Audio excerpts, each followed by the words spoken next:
نہیں۔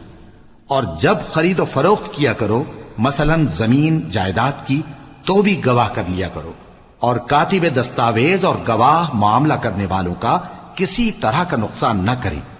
اگر تم لوگ ایسا کرو تو یہ تمہارے لیے گناہ کی بات ہے، اور اللہ سے ڈرو اور دیکھو کہ وہ تم کو کیسی مفید باتیں سکھاتا ہے، اور اللہ ہر چیز سے واقف ہے۔ اور اگر تم سفر پر ہو اور دستاویز لکھنے والا نہ مل سکے تو کوئی چیز رہن با قبضہ رکھ کر قرض لے لو، اور اگر تم میں سے کوئی دوسرے کو امین سمجھے یعنی رہن کے بغیر قرض دے دے تو امانت دار کو چاہیے کہ صاحب امانت کی امانت ادا کر دے،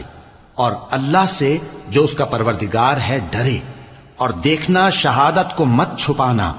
جو اس کو چھپائے گا وہ دل کا گناہگار ہوگا۔ اور اللہ تمہارے سب کاموں سے واقف ہے، جو کچھ آسمانوں میں اور جو کچھ زمین میں ہے سب اللہ ہی کا ہے۔